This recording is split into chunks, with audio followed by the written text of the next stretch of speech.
everyone, welcome to UG Entrance Examination Battle 24/7. So in this video session, we people are covering the chapter which has been taken from the book Flamingo. This is the first chapter of this book. The name of the chapter is The Last Lesson.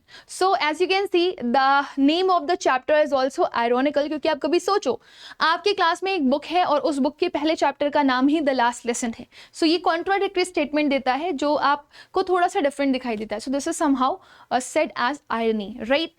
Now story में हम लोगों ने अभी तक क्या पढ़ा है? Story में हम लोगों ने पढ़ा है कि एक छोटा सा बच्चा है जिसका नाम है फ्रांस. वो एक स्कूल गोइंग बॉय है, वो फ्रांस का रहने वाला है और फ्रांस में अब जर्मन का कब्जा हो चुका है. वहां पे फ्रेंच लैंग्वेज नहीं पढ़ाई जाएगी, वहां पर अब जर्मन लैंग्वेज पढ़ाई जाएगी. तो ये बच्चा जो कि स्कूल जा रहा है वो स्कूल जाने में लेट हो गया है, उसको अपना क्लास का चैप्टर लर्न नहीं है जिसका नाम है पार्टिसिपल. तो वो बहुत डरा हुआ है कि अगर वो स्कूल जाएगा तो उसे डांट पिटेगी, राइट? तो जब वो स्कूल जाता है तो उस स्कूल में कई सारे चेंजेस दिखाई देते हैं, जैसे कि हमेशा की तरह शोर शराबा नहीं था. आज क्लास में बहुत ही ज्यादा शांति थी. उसके जो क्लास टीचर थे उन्होंने अपने आप को डिफरेंट तरीके से ड्रेसअप किया हुआ था, राइट? उनका जो ड्रेसिंग स्टाइल था वो स्पेशल डेज वाला था, वो नॉर्मल नहीं था. और साथ ही साथ में जो क्लास के पीछे बैक बेंचेस थी वहां पर ओल्ड विलेजर्स बैठे हुए थे.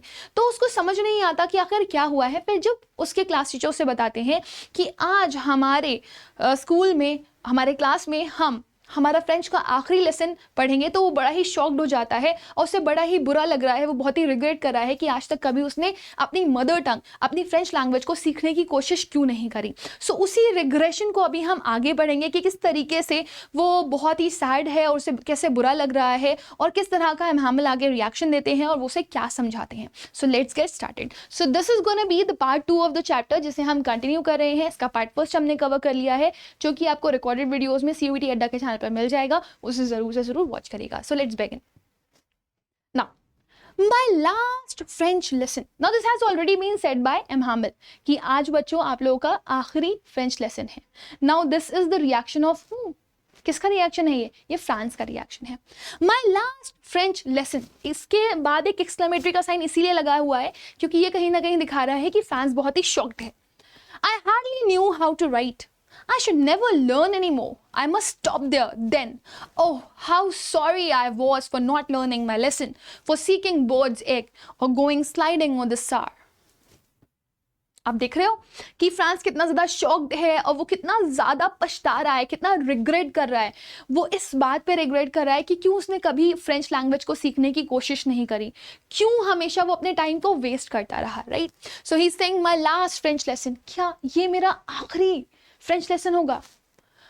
मुझे तो अभी ढंग से लिखना भी नहीं आती फ्रेंच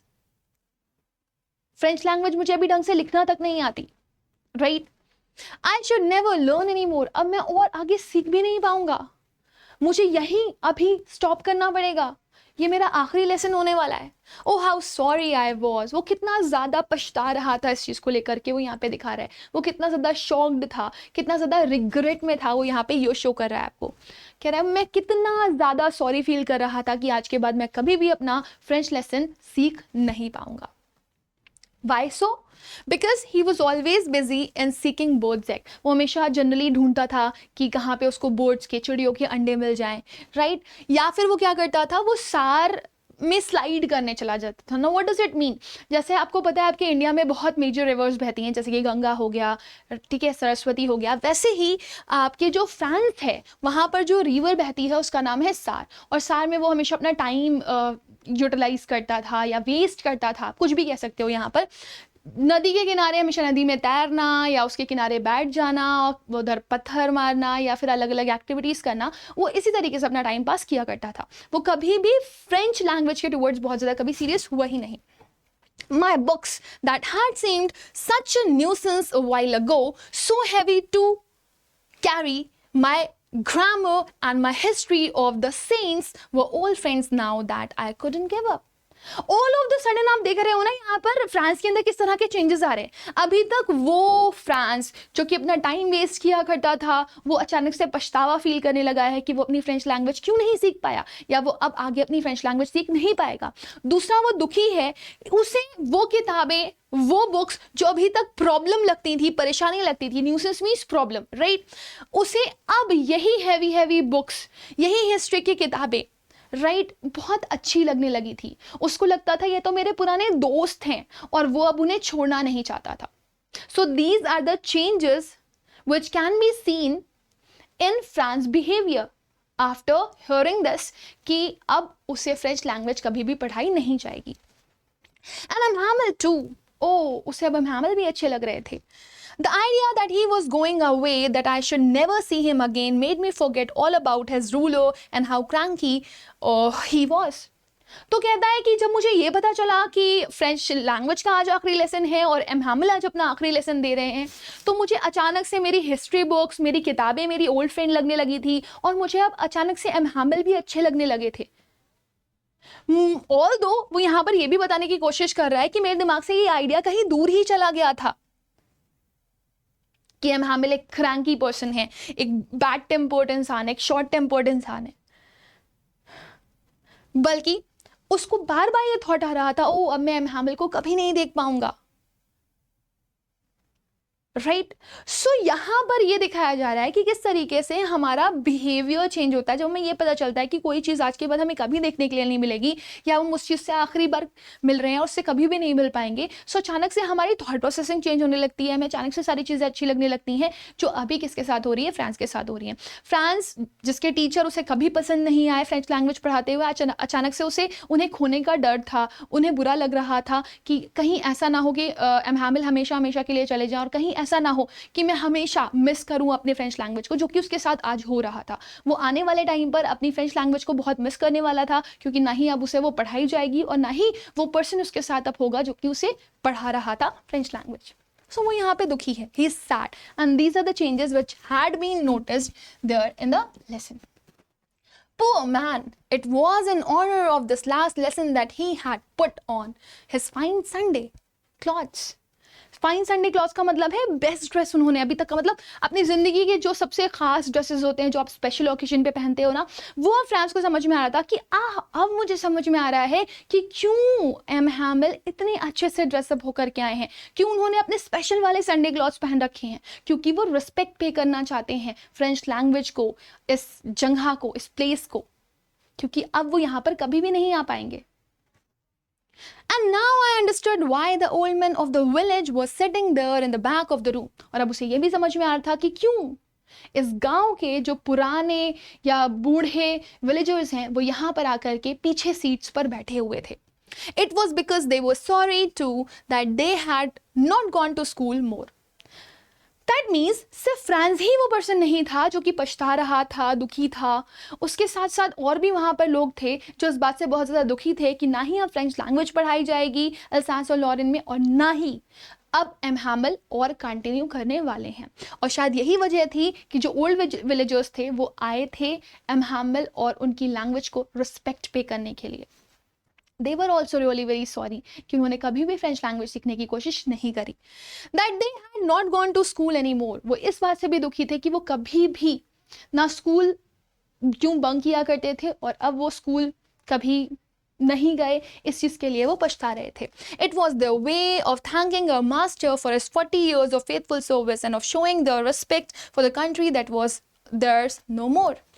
ये उनका तरीका था, वो आज स्कूल में आकर के इसलिए बैठे हुए थे क्योंकि वो रिस्पेक्ट पे करना चाहते थे उस पर्सन को जिसने इस स्कूल को अपने 40 साल दिए हैं। शायद इसी तरीके से वो उनको रिस्पेक्ट पे करना चाह रहे हो, शायद उनके पास कोई दूसरा तरीका नहीं है इस रिस्पेक्ट को शो करने का, शायद वो इसी तरीके से अपनी कंट्री को रिस्पेक्ट पे करना चाह रहे हो, उस लैंग्वेज को रिस्पेक्ट पे करना चाह रहे हो जो कि अब उन्हें कभी भी पढ़ने के लिए नहीं मिलेगी। So this is only what is written, it was their way of thanking. ये उनका तरीका था। एमहैमिल का तरीका क्या था रिस्पेक्ट पे करने का, कि उन्होंने अपने आप को स्पेशल ड्रेस में ड्रेसअप किया हुआ था, और इनका तरीका क्या था कि ये एमहैमिल को जो कि 40 साल दे चुके थे अपने इस स्कूल को और इस कंट्री को जो कि अब हमें फ्रेंच लैंग्वेज नहीं देने वाली थी, उस कंट्री को वो रिस्पेक्ट पे करना चाहते थे। राइट, सो आपसे एक क्वेश्चन पूछा जा सकता है कि एमहैमिल किस तरीके से अपने लास्ट लेसन को रिस्पेक्ट पे कर रहे हैं या अपनी फ्रेंच लैंग्वेज को रिस्पेक्ट पे कर रहे हैं, अपनी कंट्री को रिस्पेक्ट पे कर रहे हैं। Similarly what was the reaction of France when he heard all these things, कि अब ये उसका आखिरी लेसन है। इसके बाद आपसे ये भी पूछा जा सकता है कि लोगों का क्या रिएक्शन था या उन्होंने किस तरीके से रिस्पेक्ट पे किया अपने आखिरी लेसन को फ्रेंच लैंग्वेज के। Now While I was thinking of all this, I heard my name called. अब ये सारी चीज़ें, अब आप ऐसे कंसिडर करो कि फ्रांस सोच रहा है, ये सारी चीज़ें उसके दिमाग में चल रही हैं कि उसके आसपास जो भी चीज़ें हो रही हैं वो क्यों हो रही हैं, तभी अचानक से उसे सुनाई देता है कि कोई उसे बुला रहा है, France my child. It was my turn to recite. Oh, अब मेरा टर्न आ गया था, मुझे बोलना था, मुझे रिसाइट करना था, मुझे पार्टिसिपल्स के चैप्टर या पार्टिसिपल्स के वर्ड्स पढ़ने थे। What would I not have given to be able to say that dreadful rule for the participle all through, very loud and clear and without one mistake? क्या होता अगर मैं participles के rules को अच्छे से बोल पाता, वो ड्रेडफुल पार्टिसिपल रूल्स जो कि कभी भी फ्रांस ने सीखने की कोशिश नहीं करी, जो उसको हमेशा से डरावने लगे, जिस पे कभी भी उसने हीट पे नहीं किया। क्या होता अगर वो उनको बहुत ही लाउड और क्लियर बोल लेता? ऐसा फ्रांस सोच रहा है, बिना मिस्टेक के अगर वो इसको एकदम परफेक्टली बोल लेता तो कितना अच्छा होता। आज जैसे मानो फ्रांस का दिल एकदम खुल गया है, वो चाहता है कि वो फ्रेंच लैंग्वेज को एक बार में सीख जाए, वो चाहता है कि वो पूरी रिस्पेक्ट के साथ अपनी लैंग्वेज को लोगों के सामने रिप्रेजेंट कर पाए, एम हैमिल के सामने रिप्रेजेंट कर पाए, but he is unable to. He's saying that he's not able to because he had never paid heed to this. But I got mixed up on the first words and stood there. अभी लेकिन ऐसा हुआ नहीं। जैसे ही वो खड़ा हुआ, उसके सारे वर्ड्स मिक्स्ड एंड मर्ज होने लगे। जब वो खड़ा था और बोलने की कोशिश कर रहा था तो उसके मुंह से कोई भी शब्द नहीं निकला, बल्कि सारे शब्द उलट पुलट हो रहे थे। Holding on to my desk, my heart beating and not daring to look up. मैं जब खड़ा हुआ था डेस्क को पकड़ करके तो मेरा दिल जोर जोर से धक धक धक करके धड़क रहा था, और साथ ही साथ में मुझे हिम्मत भी नहीं हो रही थी कि मैं अपनी नजरें ऊपर उठा पाऊँ। कहीं ना कहीं वो शर्मसार था कि उसने कभी भी कोशिश अगर करी होती इन चैप्टर्स को पढ़ने की, इन रूल्स को पढ़ने की, तो शायद आज उसे इस तरीके से शर्मिंदा ना होना पड़ रहा होता। I heard him Hamel say to me, I won't scold you, little Franz, you must feel bad enough. अब क्योंकि वो बहुत ज़्यादा बुरा फील कर रहा है, उसका दिल ज़ोर ज़ोर से धड़क रहा है और वो ऊपर भी नहीं देख रहा, इतने में एम हैमिल की आवाज़ आती है कि डोंट वरी फ्रांस, मैं तुम्हें डांटूंगा नहीं। मुझे पता है कि तुम्हें खुद बहुत बुरा फील हो रहा है कि तुमने क्यों कभी फ्रेंच लैंग्वेज सीखने की कोशिश नहीं करी। सी हाउ इट इज, देखो कैसा लगता है, ये कितना बुरा फील होता है जब हमें रियलाइजेशन होता है किसी चीज का। Every day we have said to ourselves, I have plenty of time, I learn tomorrow, and now you see where you have come out. हर रोज हम अपने आप से कहते हैं कि आज नहीं कल, कल नहीं कल, कल नहीं कल, ऐसे करके हम हमेशा प्रोक्रेस्टिनेशन पर चीजें टाल देते हैं और कल कभी नहीं आता। अब देखो तुम फ्रांस कहाँ आ चुके हो कि तुम पार्टिसिपल का पी भी नहीं बोल पा रहे हो। आज तुम्हें पछतावा हो रहा है और आज शायद तुम्हारे अंदर ये गिल्ट भी है कि तुम कभी भी फ्रेंच लैंग्वेज सीख ही नहीं पाओगे। तो वी हैव कम आउट का मतलब है this is the conclusion, this is the result, this is the outcome, कि देखो हम कहाँ खड़े हैं कि आज हम ढंग से बोल तक नहीं पा रहे French language. That's the great trouble with Alsace, she puts off learning till tomorrow. Now those fellows out there will have the right to say to you, how is it you pretend to be Frenchman and yet you can neither speak nor write your own language, but you are now the worst. Poor little France, we have all a great deal to reproach ourselves with.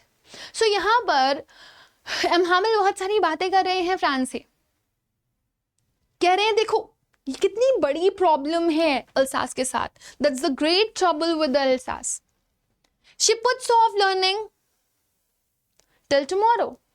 जितने भी लोग हैं यहाँ के रहने वाले, सबने यही किया, हमेशा प्रोक्रेस्टिनेशन पर चीजें डाल दी कि कल कर लेंगे, कल कर लेंगे, कल कर लेंगे। एंड सी क्या है हमारा कल, कि अब हम फ्रेंच लैंग्वेज बोल ही नहीं पाएंगे। अब देखो उन लोगों को, उनके पास तो उन्हें ये मौका मिल गया ना तुम्हें कहने का कि सी तुम अपने आप को फ्रेंचमैन बोलते हो और तुमको ना फ्रेंच बोलनी आती है ना लिखनी आती है। सी व्हाट यू आर, तुम किस हक से अपने आप को एक फ्रेंचमैन बोल रहे हो? You are not. When a person is not able to write and speak French language, वो काहे का फ्रेंच आदमी है? He is not. राइट तो देखो ना, तुमने अपने हाथों से अपनी लैंग्वेज का गला घोटा है, और देखो किस तरीके से तुमने लोगों को कहने का मौका दे दिया कि तुम्हें तो फ्रेंच का एफ भी नहीं आता और तुम अपने आप को फ्रेंचमैन कहते हो। लेकिन तुम सबसे बुरे नहीं हो फ्रेंड्स, तो तुम बुरा मत फील करो, क्योंकि ये सिर्फ तुम्हारी प्रॉब्लम नहीं है। We have all a great deal to reproach। हम सबको अपने आप को ब्लेम करने का एक तरीका पता है। We all have a reason to blame ourselves। हम सब अपने आप को ब्लेम कर सकते हैं इस चीज के लिए, because you are not the only one जिसने ये किया। जितने भी अल्सास के लोग हैं, उन हर इंसान ने यही चीज करी है जो कि उन्हें नहीं करनी चाहिए थी। हर चीज को उन्होंने कल पे डाल दिया कि कल सीख लेंगे, कल सीख लेंगे, कल सीख लेंगे। एंड सी, आज हमारा कल क्या हो रखा है? There's nothing to learn। Your parents were not anxious enough to have you learn. They preferred to put you to work on a farm or at the mills so as to have a little more money. And I have been able to blame also. Have I not often sent you to water my flowers instead of learning your lessons? And when I wanted to go fishing, did I not just give you a holiday? तो यहाँ पर M हैमिल कह रहे हैं कि French language तुमने कभी सीखने की कोशिश नहीं करी, तो उसमें सिर्फ तुम गलत नहीं हो। There are multiple people who are the reasons behind it. इसमें मैं ब्लेम करूंगा तुम्हारे पेरेंट्स को भी, जिन्होंने कभी इस चीज के ऊपर थॉट ही नहीं दी। दे वर नॉट एंशियस, वो कभी वरिड ही नहीं रहे कि तुम्हें फ्रेंच लैंग्वेज सीखनी चाहिए। उनका तो सीन ये रहता था कि उन्हें हमेशा यही चीज प्रेफर होती थी कि वो तुमको काम पर भेज दें या फिर तुमको मिल्स पर भेज दें ताकि तुम थोड़ा पैसा कमा सको। उन्होंने कभी तुम्हारे पढ़ने पर ध्यान ही नहीं दिया। और मैं भी गलत हूं, मैं अपने आप को भी ब्लेम करता हूं। क्यों? क्योंकि जब मुझे तुम लोगों को पढ़ाना चाहिए था, तब मैं तुम लोगों को भेज दिया करता था कि जाओ मेरे गार्डन के फ्लावर्स को जाकर के पानी दे दो। मैंने तुम लोगों को पढ़ाया नहीं। लेसन्स पढ़ाने के बदले मैं तुम लोगों से अपने काम करवाता था। और जब भी मुझे फिशिंग वगैरह पे जाना होता था तो मैं तुम लोगों को छुट्टी दे देता था। So you are not the only reason. The reason behind this is I too and your parents too. तो आप देखो यहां पर कि कोई भी गलती अगर कोई इंसान करता है तो उसके पीछे वो खाली इकलौता रिस्पॉन्सिबल नहीं होता। There are multiple people too. Then from one thing to another, M. Hamel went on to talk on the French language, saying that it was the most beautiful language in the world, the clearest, the most logical, that we must guard it among us and never forget it, because when a people are enslaved, as long as they hold fast to their language, it is as if they had the key to their prison. अब M हैमिल थोड़े से भावुक हो रहे हैं, emotional हो रहे हैं। वो यहाँ पर देखो किस तरीके से लोगों को समझाने की कोशिश कर रहे हैं। कह रहे हैं कि बहुत सारी चीजें होती रहीं और हम इसी में ही अपने आप को ढलते चले गए। अब एम हैमिल बात करना शुरू करते हैं। वो कहते हैं कि देखो फ्रेंच लैंग्वेज कितनी प्यारी लैंग्वेज है, सबसे खूबसूरत लैंग्वेज है फ्रेंच लैंग्वेज, सबसे क्लियरेस्ट लैंग्वेज है फ्रेंच लैंग्वेज, सबसे लॉजिकल लैंग्वेज है फ्रेंच लैंग्वेज। हमें इसे गार्ड करना चाहिए। Guard means to protect, right? तो हमें हमारी मदर टंग को प्रोटेक्ट करना चाहिए और हमें ये कभी भूलना नहीं चाहिए, क्योंकि अगर कोई भी लोग गुलामी की तरफ बढ़ते हैं तो उनकी जो मदर टंग होती है वही उनके लिए चाबी का काम करती है और वही उनको उस गुलामी के चंगुल से बाहर निकालती है। So our mother tongue, our language, our French language is actually the key of our enslavement. Then he opened a grammar and read us our lesson. I was amazed to see how well I understood it. अब ये ख़त्म करते ही M हैमिल एक grammar की किताब निकालते हैं और उन लोगों के सामने उनका लेसन पढ़ने लगते हैं। यहाँ पर फ्रांस को दिखाया गया है that he is really very shocked. वो शॉक्ड इसलिए है क्योंकि जो लैंग्वेज उसे आज तक कभी समझ में नहीं आई, वो ये नोटिस कर रहा था कि आज उसे सब कुछ कितने अच्छे से समझ में आ रहा था। How clear it was to him, जो उसको आज तक कभी समझ नहीं आया। शायद इसलिए कि आज वो लेसन्स की तरफ ज़्यादा हीट पे कर रहा था, या उसे ये फील हो रहा था कि बस यही है जो कुछ है, इसके अलावा कुछ भी नहीं। All he said seemed so easy. So easy. I think too that I had never listened so carefully and that he had never explained everything with so much patience. उसे ऐसा लग रहा था कि सब कुछ बहुत आसान है, बहुत आसान। और वो ये सोच पा रहा था कि उसने कभी भी शायद इतने ध्यान से अपने फ्रेंच लेसन्स को सुना ही नहीं, या हो सकता है एम हैमिल ने कभी इतने पेशेंस के साथ उसे कोई चैप्टर पढ़ाया ही नहीं। right? It seems almost as if the poor man wanted to give us all he knew before going away. आज एम हैमिल को देख करके ऐसे लग रहा था कि बेचारे एम हैमिल आज वो सब कुछ हमारे ऊपर उंडेल देना चाहते थे जो कि उन्होंने अपनी जिंदगी में कभी सीखा था या वो कभी जानते थे. He just wanna pour everything whatsoever he knows. And to put it all into our heads at one stroke. और ऐसा लग रहा था मानो वो एक झटके में ही हम लोग को सब कुछ सिखा देना चाहते हो और वो चाहते हो कि हम लोग एक ही झटके में सब कुछ सीख लें.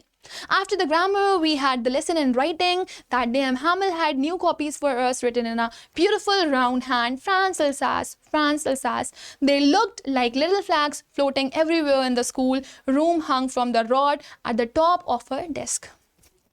उसके बाद जब ग्रामर का लेसन खत्म हुआ तो उनके पास राइटिंग का एक सेशन था. उस दिन एम हैमिल ने बच्चों के लिए नई कॉपीज अरेंज करवाई थी और उन नई कॉपीज में बहुत ही खूबसूरत हैंड राइटिंग में फ्रांस अल्सास लिखा हुआ था.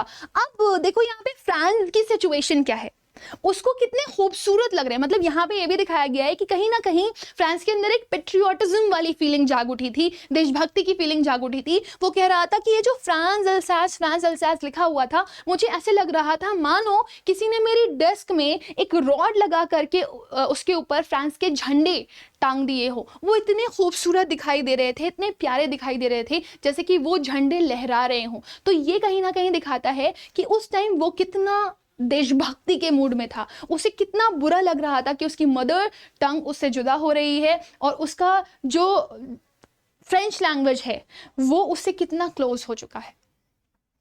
सो this is something which is quite emotional, जहाँ पर एक छोटा सा बच्चा आपको कितना कनेक्टेड फील करवा रहा है कि वो अपने कंट्री से कितना ज़्यादा अटैच्ड है.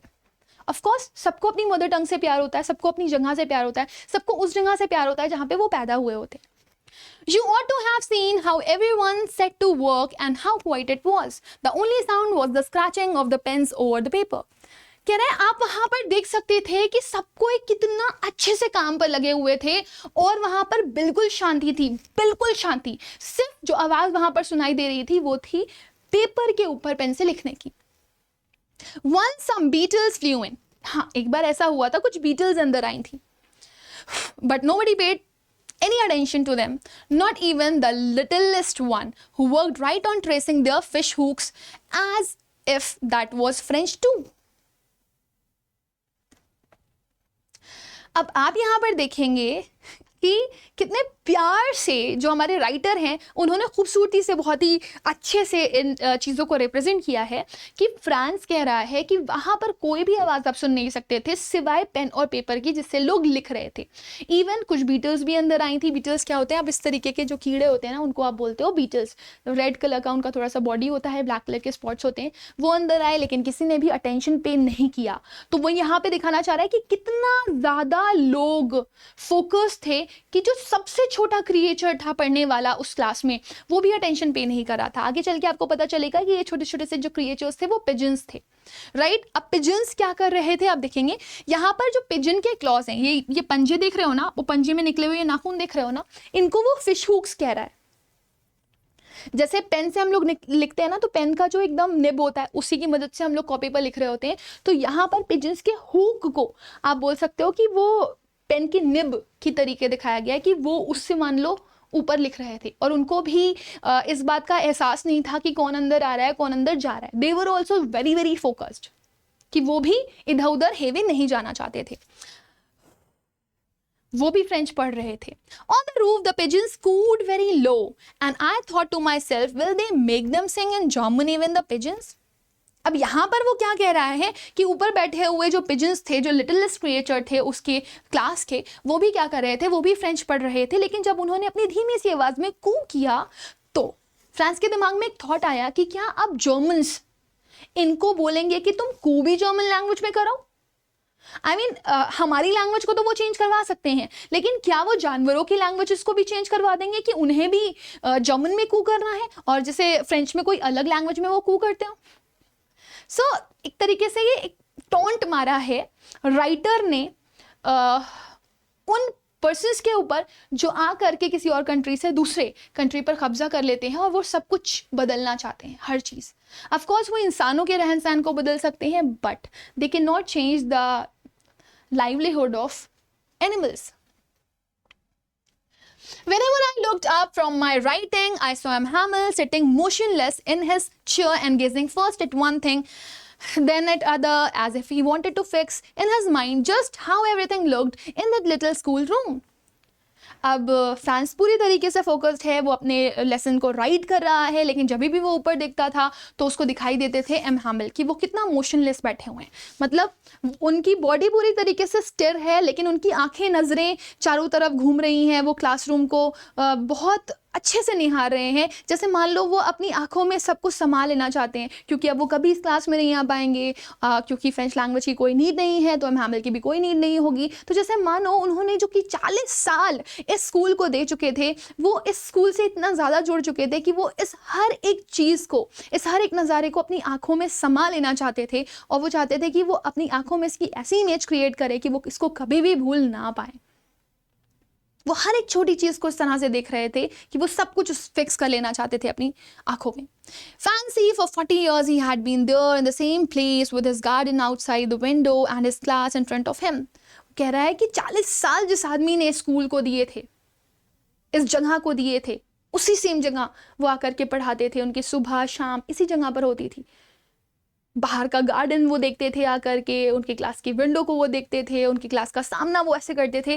तो वो सारी चीज़ें उन्हें बार बार कहीं ना कहीं रिकॉल हो रही थी, जब वो बार बार अपनी नज़रों को घुमा घुमा करके इधर से उधर देख रहे थे। ऑफ कोर्स हम जब किसी जगह पर बहुत ज़्यादा टाइम तक रहते हैं तो उससे अटैच हो जाते हैं, और फिर वो हर चीज़ हमारे नज़रों में बस जाती है।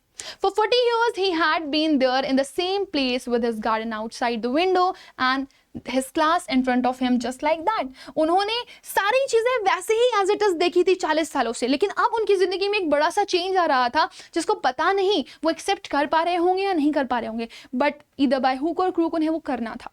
Only the desks and benches had been worn smooth. The walnut trees in the garden were taller, and the hop vine that he had planted himself twined about the windows to the roof. क्या क्या चीज़ें बदल गई थी 40 सालों में, यहाँ पर फ्रांस वो बताने की कोशिश कर रहा है कि जो डेस्क और बेंचेस थी जब पुरानी हो जाती हैं तो वो घिस जाती हैं, और घिसने की वजह से थोड़ी सी चिकनी स्लिपरी हो जाती हैं। वहीं जो वॉलनट ट्रीज है, वॉलनट अब सबको पता ही होगा, वॉलनट को हिंदी में बोलते हैं अखरोट, जो कि एक ड्राई फ्रूट भी है, जो कि भेजे के शेप जैसा होता है, जिसको आप खाते भी हो, राइट। तो वो ट्रीज गार्डन में लगे हुए थे, वो अब थोड़े लंबे हो चुके थे, और हॉपमाइन जो कि फ्रांस में लगाई जाने वाली बेलें हैं, क्लाइंबर्स हैं, वो उन्होंने लगा रखी थी, जो अब विंडो के ऊपर ऐसे चारों तरफ से पूरी ढक चुकी थी, राइट। और वो देख रहे थे कि किस तरीके से विंडो के रूफ को पूरी तरीके से इन खिड़कियों में उन क्लाइंबर्स ने कवरेज ले लिया है। सो फ्रांस यहाँ पे बताने की कोशिश कर रहा है 40 साल में उनके लिए कुछ बदला नहीं था, वही क्लासरूम था, वही गार्डन था, वही सामने का नज़ारा था। हाँ, बट जो चीज़ें बदली थी वो ये थी कि डेस्क पुरानी हो चुकी थी, वॉलनट ट्रीज बड़े हो चुके थे, और जो क्लाइंबर्स उन्होंने कभी लगा करके रखी थी वो अब पूरी तरीके से विंडो की रूफ पर फैल चुकी थी। How it must have broken his heart to leave it all. कितना मुश्किल होगा उनके लिए, उनका दिल मानो अंदर से रो रहा होगा, टूट चुका होगा। कैसा होगा उनके लिए ये फीलिंग, कितना मुश्किल लग रहा होगा उन्हें इस जगह को छोड़ना। Poor man to hear his sister moving about in the room above. उसे बुरा लग रहा होगा कि किस तरीके से उसकी बहन जो कि ऊपर कमरे में सारे के सारे जो बैग्स हैं वो पैक कर रही है। मोमेंट्स तो सुनाई दे रहे थे ना। अब यहाँ से क्या पता चलता है कि एम हैमिल ने 40 साल सिर्फ वो स्कूल को पढ़ाने के लिए ही नहीं दिए थे, बल्कि उसके ऊपर, स्कूल के रूम के ऊपर एक कमरा था जिसमें एम हैमिल रहा भी करते थे, और वहाँ पर उनकी बहन भी उनके साथ रहती थी जो उनके बैग्स को पैक कर रही थी, और उस बैग पैक की आवाज़ें नीचे आ रही थी, जिसको फ्रांस यहाँ पर कह रहा है कि वो मूवमेंट कितने ज़्यादा हर्ट कर रहे होंगे एम हैमिल को, जब उन्हें बार बार ये रियलाइज़ हो रहा होगा कि अब वो इस जगह पर नहीं रहने वाले जिस जगह को उन्होंने 40 साल दिए हैं। Packing their trunks. That is what, मतलब packing their bags and all. For they must leave the country next day, but he had the courage to hear every lesson to the very last. After the writing, we had a lesson in history, and then the babies chanted their ba, baby, bo, boo, right? Like that. So, अब उन्हें अगले दिन ये country छोड़ करके जाना था, पता नहीं कैसे, लेकिन उन्हें ये हिम्मत जुटानी थी और शायद उन्होंने ये हिम्मत जुटा भी ली थी। वो अपने आखिरी लेसन को लास्ट तक कंप्लीट करना चाहते थे, मतलब वो आखिरी दिन भी जाते जाते अपनी क्लास को प्रॉपर अटेंशन देना चाहते थे, अपना जो ड्यूटी था वो कहीं ना कहीं पूरा करके जाना चाहते थे, वो कहीं से भी अपनी तरफ से कोई कसर नहीं छोड़ना चाहते थे। और यहाँ पर फ्रांस बताता है कि जब उनका राइटिंग का लेसन खत्म हुआ तो फिर उनका हिस्ट्री का लेसन था, और उसके बाद जो बेबीज़ थे, अब यहाँ पे बेबीज़ का रिप्रेजेंटेशन किससे है, क्लास के बच्चों से, वो अपनी वही उन्होंने जो यूनिसन में वो रिपीट किया करते थे लेसन को, बा बे, जैसे ABCD हम लोग पढ़ते हैं अ ई ई उ, वैसे ही वो बा बी बू अपना पढ़ना शुरू कर चुके थे लेसन्स को। सो ये आखिरी कुछ चीज़ें हैं जो कि उस क्लासरूम में चल रही हैं। Down there in the back of the room, old Hauser had put on his spectacles and holding his primer in both hands, spelled the letters with them. You could see that he too was crying, his voice trembled with emotion, and it was so funny to hear him that we all wanted to laugh and cry. अब वहीं पीछे back bench पे नीचे आप देख सकते थे वही बूढ़ा हॉसर। हॉसर मैंने आपको बताया था एक ओल्ड विलेजर ही है जो कि किसी पर्टिकुलर एरिया को या फिर किसी पर्टिकुलर जगह को गार्ड करता है ना। तो उसने अपने चश्मे पहने हुए थे और उसके पास वही जो बेसिक ग्रामर की बुक थी वो उसने अपने हाथ में ली हुई थी, और वो भी लेटर्स को रिपीट कर रहा था, और वो ढंग से लेसन्स को बोल भी नहीं पा रहा था, उसकी आवाज़ कपकपा रही थी, और कपकपाती हुई आवाज़ से वो रो भी रहा था और लेसन को पढ़ भी रहा था, जो कि बहुत फनी लग रही थी वहाँ क्लासरूम के बच्चों को। लेकिन क्योंकि वो माहौल ऐसा था कि बच्चों को ये नहीं समझ में आ रहा था कि वो रोएं कि वो हंसें, तो माहौल कुछ ऐसा था कि वो मिक्स्ड फीलिंग वाला माहौल था कि उनको रोना भी आ रहा था और हंसना भी आ रहा था कि ये किस तरीके से बोल रहे हैं और किस तरीके से ये रो रहे हैं। How well I remember it, that the last lesson. All at once the church clock struck 12, then the Angelus. अब Angelus क्या है? Angelus is the प्रेयर जो कि चर्च में गाई जाती है, राइट। तो अभी आप यहाँ पर देख सकते हो कि इसके बाद मतलब ये सारी चीज़ें फ्रांस आपको बता रहा है कि मुझे आज भी याद है वो लास्ट लेसन कैसा माहौल था क्लासरूम का। अब इतने में ही क्लास के बाहर जो चर्च था उस पर एक बेल बजी, 12 बज गया था और अब प्रेयर का टाइम हो गया था, सबको वहाँ पर जाना था। So this is just the end of the lesson. At the same moment, the trumpets of the Prussian returning from drill sounded under our windows. Lesson खत्म हो रहा है, एक चीज़ फिनिश, लेसन सिर्फ नहीं ख़त्म हो रहा, उनकी ज़िंदगी का एक चैप्टर ख़त्म हो रहा है। और कैसे जर्मन सोल्जर्स की, जो प्रशियन सोल्जर्स हैं, उनकी ट्रम्पेट्स की आवाज़ आ रही है कि अब उनका ऑगमेंट हो रहा है। तो ये फीलिंग बहुत ही वियर्ड थी फ्रांस के लिए, क्योंकि फ्रांस इस चीज़ को बिल्कुल भी एक्सेप्ट नहीं कर पा रहा था कि उसको अब जर्मन लैंग्वेज पढ़नी है या फिर उन्हें जर्मन्स के अंडर ही अपनी ज़िंदगी को बिताना है। सो ये बहुत ही वियर्ड था उसके लिए, लेकिन वो बता रहा है कि देखो किस तरीके से हमारा लेसन ख़त्म हुआ, हमारी ज़िंदगी का एक चैप्टर ख़त्म हुआ और किस तरीके से जर्मन्स का स्टार्ट वहाँ पर देखने के लिए मिल रहा था। सो उसी सेम मोमेंट पे जब हम लोग प्रेयर के लिए तैयार हो रहे थे, चर्च 12 बजा चुका था, उसी समय ट्रम्पेट्स की आवाज़ आती है प्रशियन सोल्जर्स की, और वो ड्रिल से वापस आ रहे हैं, अपनी मार्च पास्ट से वापस आ रहे हैं, और उनकी आवाज़ें साफ खिड़कियों से सुनी जा सकती हैं। एम हामिल स्टूड अप, एम हामिल खड़े हो जाते हैं अपनी चेयर से, उनका चेहरा पूरा पीला पड़ गया है। जब इंसान बहुत शॉक्ड होता है, बहुत घबराया हुआ होता है, बहुत परेशान होता है, बहुत दुखी होता है, तो उसका चेहरा फीका पड़ जाता है पूरी तरीके से। तो उनका चेहरा भी फीका सा पड़ गया है कि अब सब खत्म है। इन हिज चेयर, अब वो अपनी चेयर से उठते हैं। I never saw him look so tall, मैंने कभी भी उनको इस तरह से नहीं देखा। वो आज बहुत लंबे लग रहे थे, मतलब वो पूरे प्राउड से उस चेयर से उठ रहे थे कि मैंने इस स्कूल को 40 साल दिए। He was very proud to be a French man and taught French language 40 years for the same school and for the same country. तो वो जो टॉल उनके होने को दिखाया गया है वो उनके प्राउड को एक्चुअली मेंशन कर रहा है। तो फ्रांस का ये कहना था कि मुझे आज तक इमामुल इतने लंबे कभी नहीं लगे। My friends said he but something choked him. He couldn't go on.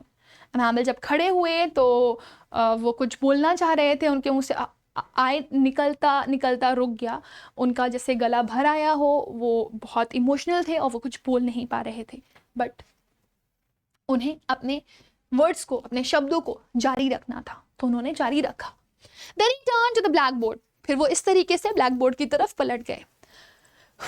उन्होंने एक पीस ऑफ चॉक लिया और bearing on with all his might का मतलब होता है पावर, उनके अंदर जितनी एनर्जी थी, जितनी पावर थी, उन्होंने सारी एनर्जी को इकट्ठे किया।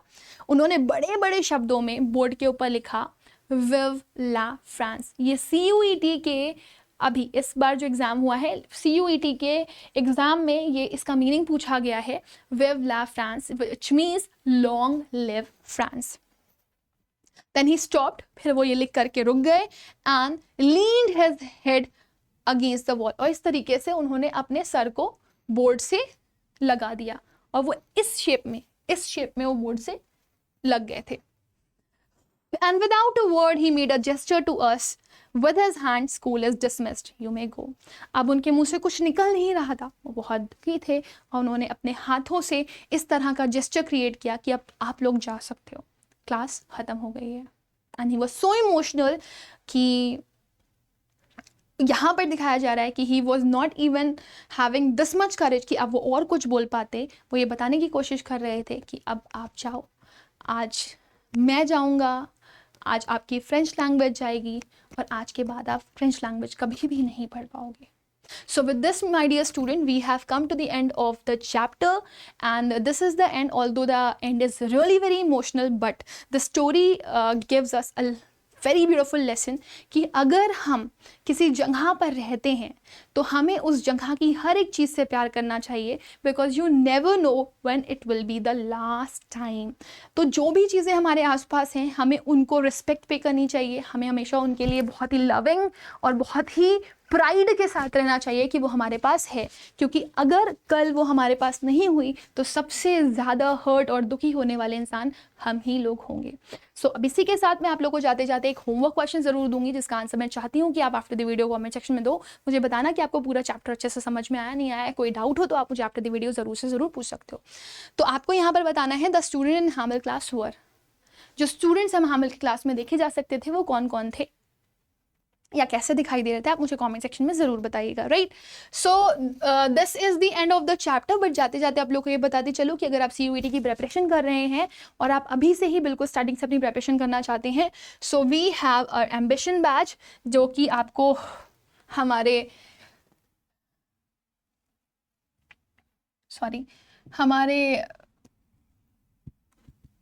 ऐप पर मिल जाएगा। आपने अगर अपने फ़ोन में Adda24 की ऐप डाउनलोड नहीं करी है सो प्लीज़ कर लें। ऑल कोर्सेज में जा करके अंडर ग्रेड एग्जाम सेलेक्ट करके CUET पे आ जाएं। CUET पे जैसे ही आएंगे आप science, arts, language, everything is here. आपको जाना है साइंस पर, आप ये देख सकते हैं this is the batch, this is for 12 months. तो इसमें आपको सब कुछ पढ़ाया जाएगा from 0 to the highest level. आप इसको बाय कर सकते हैं अगर आप इसको बाय करना चाहते हैं। वैसे तो this batch was earlier of 10,499, but now a days one offer is just going on which is of 1574। तो आपको ये तो डिस्काउंट मिल ही जाएगा। इसके अलावा अगर आप कुछ एक्स्ट्रा डिस्काउंट चाहते हैं तो आप एक कोड भी यूज़ कर सकते हैं, दैट इज़ Y484। जैसे ही आप ये कोड यूज़ करेंगे आपको ये बैच कितने का मिल जाएगा, 8714 रुपीज़ का। This is for 12 months. इसमें आपको सब कुछ मिलेगा, लैंग्वेज मिलेगी, GT की सारी क्लासेस मिलेंगी जिसमें रीजनिंग, ठीक है, मैथ्स, और आपको करंट अफेयर्स भी मिलेंगे, जनरल नॉलेज भी मिलेगी। साथ ही साथ में आपको यहाँ पर साइंस, जैसे साइंस का लेते हो तो साइंस की सारी क्लासेस मिलेंगी, फिजिक्स, केमिस्ट्री, मैथ्स, बायो, सब है ना। सिमिलरली अगर आप आर्ट्स के लिए जाते हो तो आपको आर्ट्स के सारे सब्जेक्ट्स मिलेंगे, ह्यूमैनिटीज़ के और कॉमर्स के भी। अगर आपको कोई डाउट है, कोई कन्फ्यूजन है तो आप मेरे से कमेंट सेक्शन में आफ्टर द वीडियो पूछ सकते हो। But keep on learning, keep on studying, will be having a lot of things to be discussed. Thank you, bye bye and take care.